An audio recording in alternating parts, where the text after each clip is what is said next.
First off, a disclaimer. I am no expert in Black Lives Matter or in racism. I'm a white woman, obviously, from Iceland, now living in Switzerland. So I have no idea how it is to be Black or how it is to be Black in the United States. This talk today is also not really about that, although it is about that. The reason I am here doing this video today is that I had a conversation yesterday with many of my clients in my group coaching programs and in my mastermind groups. And I noticed that there were different groups on how people were reacting to the situation. And that's what I really want to talk about.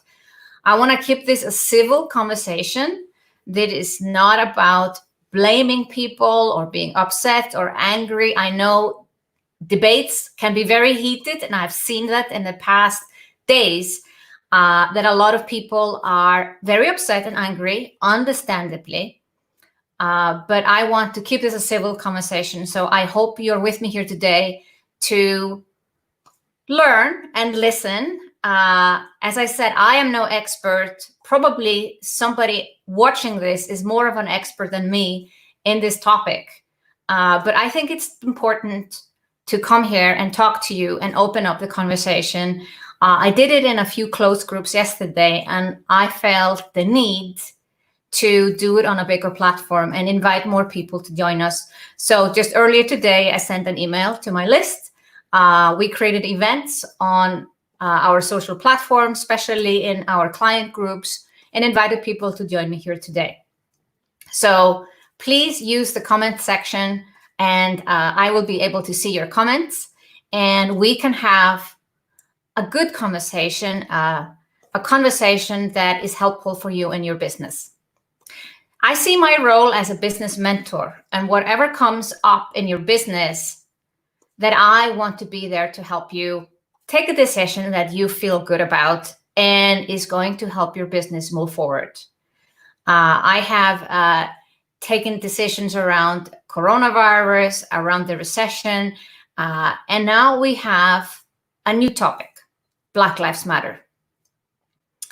And it is a topic where I feel quite nervous to talk about. But I think it's important to talk about it and not pretend it doesn't exist. This, in the same ways that I addressed the coronavirus situation, I am also not an expert in viruses. When it comes to recession, I also wouldn't say that I'm an expert in recession. I think nobody is, but I had been a turnaround CEO, so I felt a lot more comfortable talking about that. And this topic is definitely making me feel uncomfortable. And I think it should. It is a topic, especially if you're white, especially if you're in Europe, that you have not had to talk about. And with everything that's been happening in the United States, and not just, in the past days, but for years and decades, we have not been confronted with this in Europe. And that's why I want to talk about it. So as I was talking to my clients yesterday, there were several stands that came up, and I want to talk about them. Some people said, this is not my problem. Yeah. Some people said, I don't want to miss business and politics.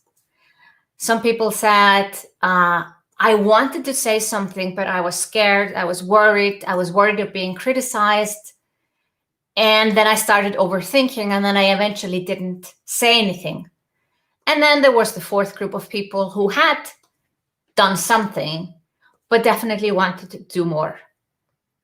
And I felt this was a very fruitful conversation, and I want to have that same conversation with you here today. In order to have that conversation, you need to let me know that you are watching and comment on this video. You can also watch the recording, of course, and comment as well. We will be watching out for the comments. But please, let's keep this a civil conversation. We are not here to bully or blame or be upset and tear anyone down, but trying to find a way that you can address this situation in your business as well. So to the first group of people who say, this is not my problem. I want to say that let's imagine it's World War II. And you have just found out that Jews are being killed in concentration camps. And you are safely far away in the United States. And you've just learned about this. What would you do? Would you speak up and say how outraged you are about the situation and try to figure out what you could do about it, even if you're not a politician or anyone in power? Or would you take the stand of not saying anything, even if you know that if you would say something, you would be harmed in no way? I think this is a comparable thing. Black people are being killed by the police in the United States. And that not just happened, last week. It's been happening for years, for decades. And we know maybe why this originally happened, but it's not being solved. And yes, you may not be in the United States, and you may not understand why all of this is happening, but Black people need your help right now, just like the Jews did in World War II. So saying that this is not your problem, you are potentially agreeing to that happening.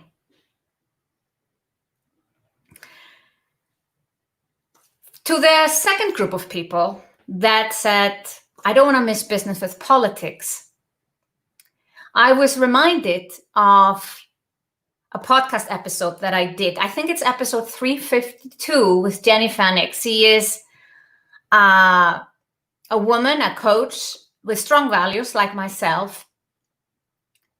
And when you say, I don't want to mix business with politics, I used to have that stand myself many, many years ago.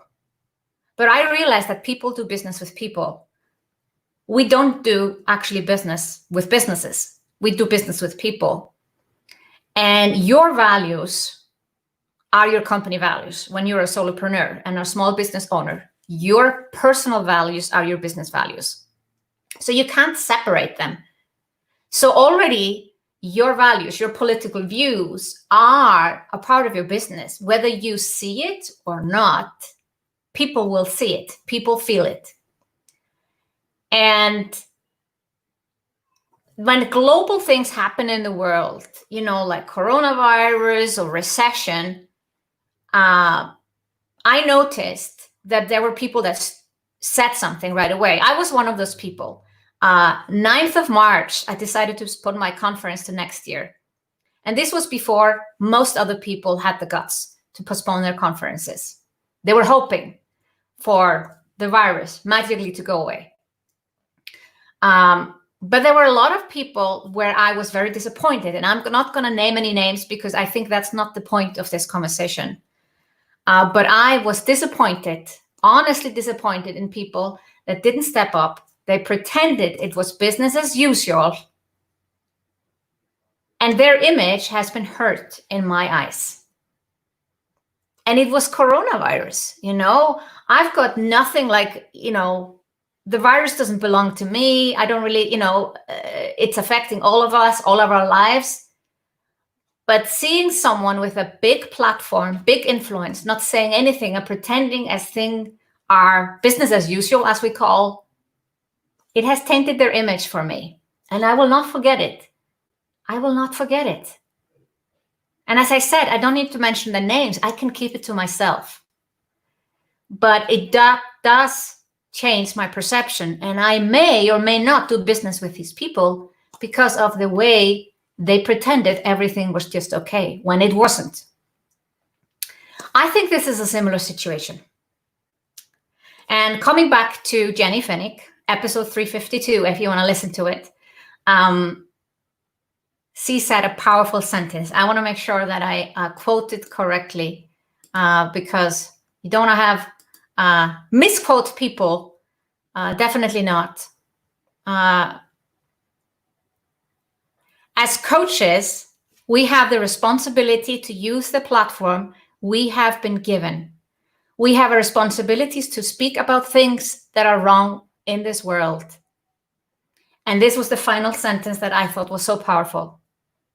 If you aren't willing to use your platform to take a stand, you do not deserve a platform. I'll repeat that last one because I misspoke. If you aren't willing to use your platform to take a stand, you don't deserve a platform. That is very powerful. So you may say, oh, why is he bringing up coronavirus and comparing it with Black Lives Matter? I was honestly thinking about this as I was doing my podcast episode that I just recorded earlier today. Racism is a little bit like a virus. It is almost invisible until someone gets killed. Think about that. So I know there are a lot of people watching right now, whether you are willing to mix business and politics and not. And for me, it's been easier to understand what's going on by comparing it with sexism. I have been a feminist since I was 16 years old. Gender equality has been the forefront of my mind my whole life, and especially in the last 6 years since I decided to empower female entrepreneurs to build their businesses. And I am furious by the discrimination that women have had to endure, and that we still have 200 years or even more to achieve gender equality. So I can only imagine, faintly imagine, what it's like to feel racism. As I said, I can never know because I'm white, but I know how upset I am by sexism and discrimination. So that's why I don't think you can separate sexism or discrimination from business. Either a business stands for diversity and inclusion, or I want to call it equality, or it does not. Coming back to the people who think they shouldn't mix business and politics, I think you have to let people know whether you are for equality, diversity, inclusion or not. Because otherwise we think you're not. And I've been listening to my Black friends, and they say you're either a racist or an anti-racist. There's only one or the other. And I'm listening and learning. I had not thought of it that way, but I think there is a point there. Then there's a third group that I wanted to address, and I'm happy to see your comments coming through now. The third group I want to talk to are those who wanted to say something and then got distracted, started to overthink, got worried. I want to encourage you to still speak up. Some people may say it's too late. I don't think it is too late. It looks bad, yes, when people speak up too late. Think about this. When in a crisis, a company makes a mistake, trying to think of some company. Airbnb, somebody's flat got ruined. And Airbnb was in the beginning like, oh, well, I don't know, And then there was a lot of backlash. A lot of people very unhappy about how Airbnb reacted to the situation. A whole week passed until the CEO finally spoke up, addressed the situation. They fixed everything. They fixed the flat. And in the future, people don't need to worry about their flats being ruined. Airbnb will take care of it and pay for it. It took a whole week. It is not good when it takes a whole week to react in any situation, whether it's COVID-19, something happens in your business with a client that it's public, like crisis communication, or Black Lives Matter. It's not good to wait a whole week. But talking about the Airbnb example, when the email came out, I honestly felt that they cared. And I have not had any reservation of booking through Airbnb after seeing that letter from the CEO. So that's what I would say to this group of people that said, I wanted to say something, I haven't said it yet, now I'm worried it's too late, and I'm scared. I'm scared of saying something wrong. You probably will. But if you do it with a disclaimer, with humbleness, with a willingness to listen and learn, then I don't think you can go wrong. As I said, in all my communication, I put in a disclaimer that I am not an expert in Black Lives Matter. I'm not an expert in racism. Far from it. This whole situation is actually brought to light. It has woken me up, like many other people, that I know way too little about the whole thing, and I need to educate myself. But first, I want to help my clients and community to see what they need to do right now. So if you haven't said anything, but you want to say something, do it. I have a sentence for you, especially if you have Black clients or Black friends that need to hear this from you. I hear you. I see you. I feel you. I'm with you. I will do better. 4 little sentences. You need to mean it. And I was recording a podcast episode this morning, and I don't know who of you have listened to it by now, but I repeated this twice on my podcast episode. And the second time, I spoke specifically to anyone who is Black, who is listening. And it brought me to tears because I realized that I can do so much more. We can all do so much more. And I think it is important to just do your part. I think I cannot tell you what to do. I think nobody can do any demands on what you do. I think my whole point of this conversation today is speak up versus staying silent. Obviously, you hear through my rhetoric that I believe in speaking up. I absolutely do. I think this issue is not a United States issue. This is a global issue. Racism is everywhere. Racism is even worse in countries where there are only white people because we know nothing else. And I have been a foreigner in countries, and yes, I am white, but I can experience that being like, we don't call it racism, of course, but being a foreigner, people sometimes don't look at it the same way. I have a Swiss passport, but I'm not Swiss. I don't speak their language. And I will never, ever compare that to an experience of a Black person living in a country where everyone is white or majority is white. But there is this glimpse of what it is like to be an outsider, to be someone that is not a part of that group that is leading and controlling. United States is definitely has a systemic and systematic problem with racism. And it doesn't help to have a leader in charge that is fueling the conversation, is actually making it worse. I so wish we had someone else in charge, but I cannot change it.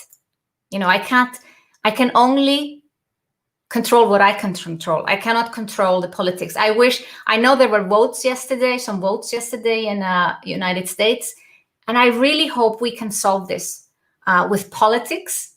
I am not condemning protest. I do believe protests have a time and a place, but the ultimate change comes through politics. I read an article from Barack Obama, and that's what he said.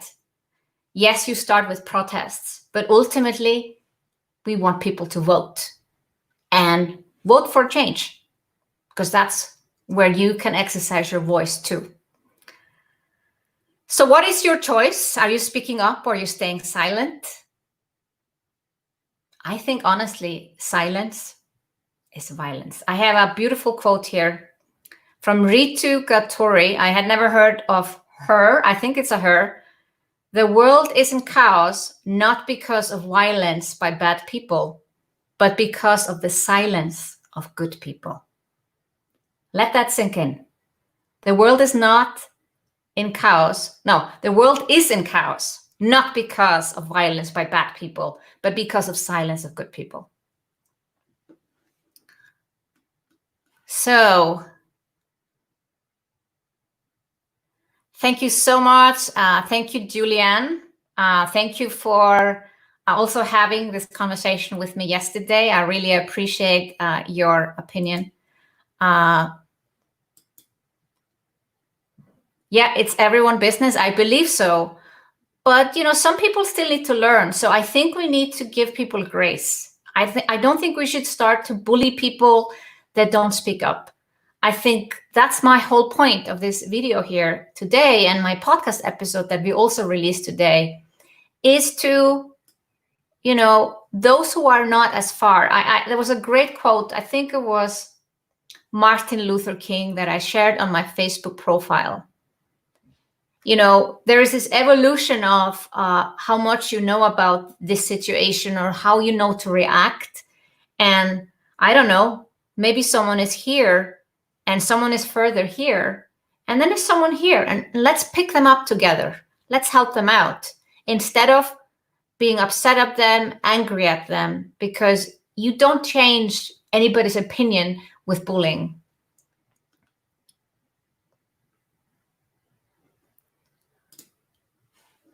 Julianne, very agree. Being silent is making everyone participating in a way. Racism is not only towards Blacks in USA. Asians will experience heavy racism as well now in the corona crisis, a global issue. We're all in this together. Very true. Yeah.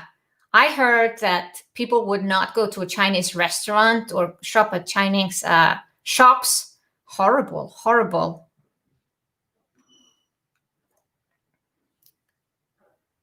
People will remember. Yes, Maria, people will remember. And as I said, I don't believe in the shaming that I've seen. I've seen a lot of shaming going on.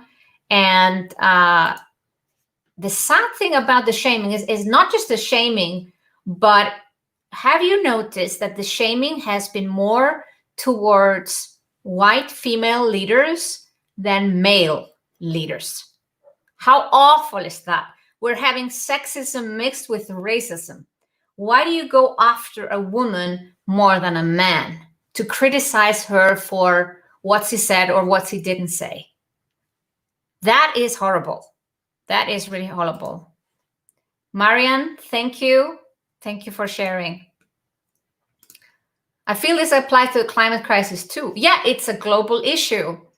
And I think many people have shared about that too. That's not the topic right now, but I think you got to have a stand on that as well. There's a lot of issues you should have a stand on, but you also have to do your business, of course, and there's time and a place for an issue.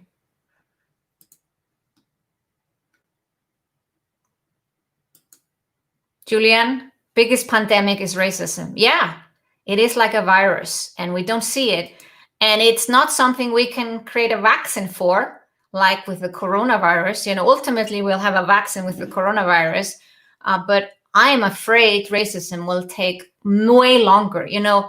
If we just look at the progress in gender equality, it's moving inches, and some years it goes back. Currently, there is no woman CEO of the publicly traded businesses in Iceland, and it's #1 in gender equality. It's unfathomable that that's still going on. So I'm afraid racism is the same, but that's why I'm actually grateful this is happening. I can see in any challenge, in any crisis, there are positive things that happen.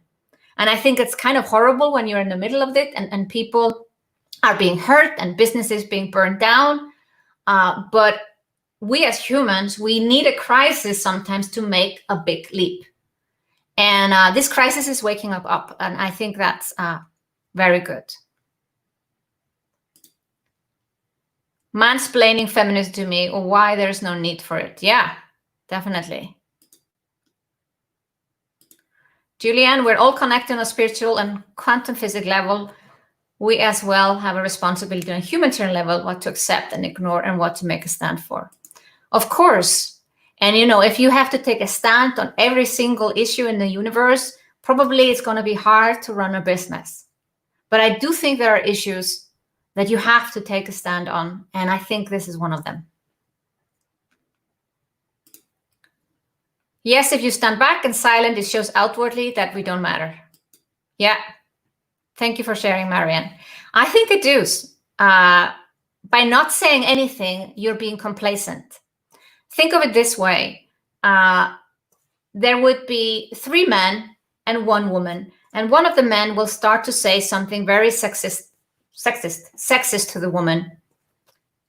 The 2 men, in order to have any change, the 2 men would have to speak up and say to the other man, this is not okay. Now, it's hard for men, and I know, and I address this with my husband, with my stepson, that this is what they gotta do. They gotta do this so that we can have gender equality. And the same with racism. And yes, there are no Black people currently around me, but I have this voice on the internet. I have this platform, and like Jenny Fenwick said so beautifully, if I have a platform, I've got to use it. Otherwise, I don't deserve a platform.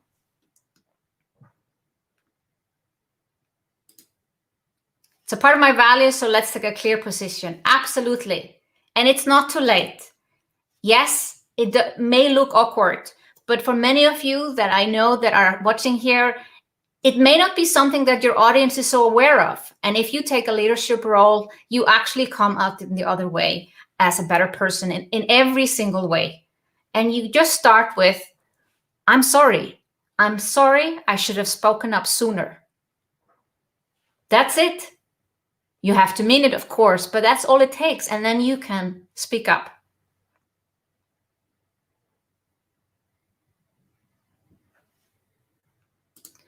Yeah, and then we have that. Jen says, I was told to edit my post and remove Black Lives Matter, use Blackout Tuesday only, which I did out of insecurity. Not sure how to handle that.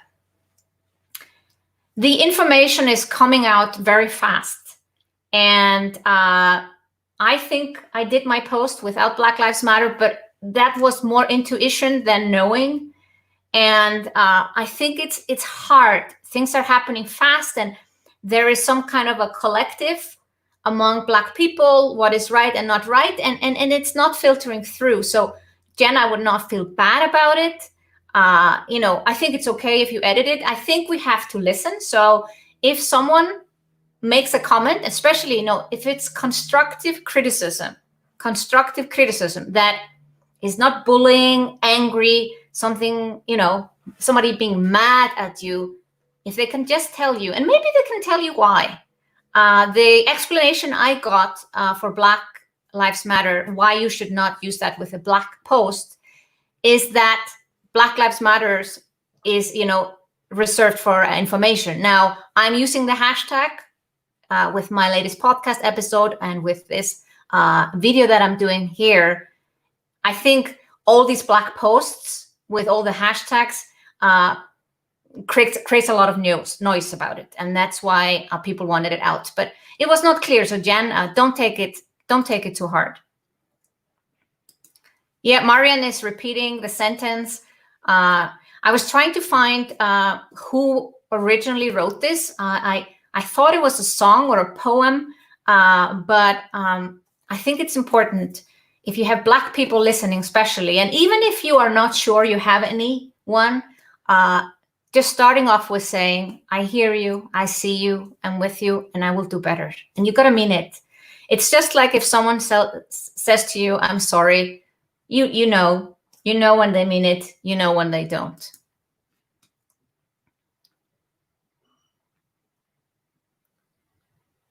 Oh, I'm trying to miss not comments. Only creates more division, like some of the groups. Yeah. It's been horrible what I've seen, the attacks and the bullying. I really, and I'm so glad we can have an honest conversation here, and nobody is screaming or being angry or saying bad things, and people make mistakes, and we are human, a part of being human is making mistakes. I totally agree with you. To break the silence, take a position and speak up. Gudrun, yeah. My purpose is to hopefully inspire some people to speak up who haven't. That's really my purpose here. And of course, take a stand if that wasn't clear to someone. Thank you, Gabriela. Thank you. Yeah, going to speak up. Say, we're changing lives already. So thank you. Thank you also those in the comments supporting me, and those I had conversation with yesterday was really helpful. And we understand that people are at different levels, but when you have friends who do not even recognize this is a problem in the first instance, then your friendship becomes questionable and strained, unfortunately. I can totally understand that, Marianne, absolutely. And I do think if you have Black friends or Black clients, you should know more. And it's been a wake-up call for me, because I do have Black friends and Black clients, and I want to learn more and be better. And I think my first step is to inspire more people to speak up, even if they don't know what to say, even if they think it's too late, even if they think they don't want to miss business and politics. And the group that I will probably not reach is those that don't think this is a problem at all for them, but maybe, hopefully, there's a little hope, you know. I'm an internal optimist. I hope we can inspire them to change their mind and speak up as well. Thank you, Arlie. Thank you. Staying open, feel uncomfortable, feel empathy while still remaining handlungsfähig, business-wise. Yeah, nobody should, stop doing their business. Now, there's been a bit of a pause. For instance, my podcast episode today, I always have a call to action in all my podcast episodes, like sign up for this and sign up for that, or here are some resources. And today I didn't. And I think you just have to listen to your intuition, to your gut feeling, and I think you will know what is right. When something becomes very emotional, actually I cried totally unexpectedly in that episode. Don't want to cry. And it didn't feel appropriate to talk about this topic and then say, sign up for this.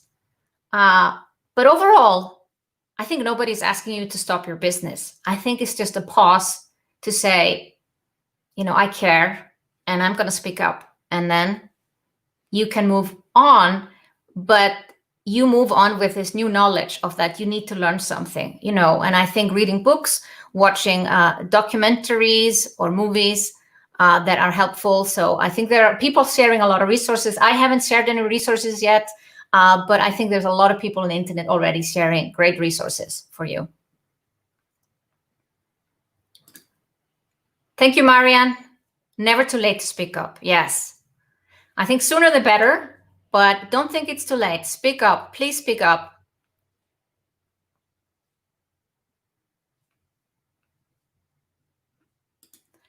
Yeah, Linda, horrible event fueled the fire that was already there. People are dissatisfied with the world, governments, huge corporations destroying the world at large. Change is coming. We have to unite and change things for the better. Absolutely. I think a couple of things have come together. Black Lives Matter has existed as a movement since 2013. And it's been an on and off with the different horrible police killings of Black people. And then it got a bit quiet around, the elections of Trump and everything. And now it's back. And I think coronavirus, 40 million people have lost their jobs in the United States. And then, you see this video. I did not watch the video. I saw pictures and that was enough for me. And I read the description. And I'm actually one of those people who read news every day. I've been hearing from a lot of people that they don't read the news. And I think that's a bit sad. I read news every single day, and I've done that since I was 6 years old. I think I need to know what's happening in the world, and I don't want to get all my information from Facebook. But coming back to that, I think this is how huge shifts happen. You have not one event. I think, George Floyd, his passing, this horrible murder. Let's call it what it is. It was a murder. A policeman murdered black men, and they were bystanders and they didn't do anything. Horrible. But that alone would not have spurred what is happening right now. It's coronavirus, people losing their jobs, and then this. And what I really hope will not happen is a civil war. It is a recipe for civil war, but really, we don't want that to happen. And that's why we need to have these conversations where people are behaving well, like we are doing here today. And thank you for that. Not attacking each other and not ruining things. And, I can understand all the heat, but we gotta take it, protests, yes, that's how you have a change. But then we got to take it to the politics and the voting and really get this change through and get someone new in charge that actually can make this change. I think, unfortunately, politics in the United States, from a person that is sitting in Europe and has never lived in the United States, it feels like it's hard to make changes. But I really believe, and I want to believe, I'm an internal optimist, that this is a chance to make huge change and get people in charge that actually care and want to change this. Marian said, wow, that's exactly what I did today. Post on Instagram, no call to action, felt compelled to do this. Absolutely, yeah. And I think we know this. We can feel it when it's right, then it feels awkward or salesy to do that. Linda, I saw the headlines about the murder, could not watch anything after that. Seeing people die over and over, it's not going to help anyone or on the loss of this man's life. Standing up for his right. Absolutely. Yeah. It is horrible. Love your empathetic and measured stance. Hearts, brains, we need more of both. Yes, we do. And it's scary to do this, I'm live on the internet and anyone could come and attack me. And after reading all that stuff that's been happening to some leaders in our industry, it's scary. It's scary to speak up. But if I can do it, you can do it. And if you haven't done it yet, this is your chance. This is your chance. We're giving you the permission, the encouragement, the inspiration to speak up. And if you've already spoken up, think what you can do more. How can you educate yourself? How can you listen? How can you learn? I am watching videos and people are sending me videos. Luckily, over DM, I've been tagged in videos from people who are speaking up, and I'm listening and I'm learning. And yeah, don't watch that video. No. Yeah. Can't get the image out of my head. Cried so much. Definitely murder. Yeah, it is horrible, horrible. And it's happened now. And now we have the opportunity to do something that it does not happen again. And that's the point with this video and my podcast today, is speaking up versus staying silent. I think silence is violence. And that sounds like maybe a horrible thing for somebody to listen to, but staying silent now, you're agreeing to violence. So I hope that I have addressed all the groups that I think I've addressed all the groups that I talked about, people that don't see it as a problem, people who don't want to miss business and politics, people who have been afraid to speak up or forgot about it or got overthinking. It's not too late. And those who've already done it, I think that's just this path. I think there are these 4 stages. I don't know. I made this up right now. Of not seeing it as a problem, not wanting to mix business and politics, then wanting to say something and not doing it, and then actually doing it. And then we go on a path and we learn more. So I want to thank you for joining me here today. It's actually been a pleasure. It's been I feel it's been important. It's been really important to talk about this publicly, and obviously with a nice group of people commenting here, supportive, and everyone being civilized, because I think that's how we're really gonna make a change. And I hope we have inspired, I and the people commenting here inspired you to take the next steps. Wherever you are on that journey, or where you are, that you come over to the next step and come over to the next step. So thank you so much for joining me today. I really, really appreciate it. Thank you.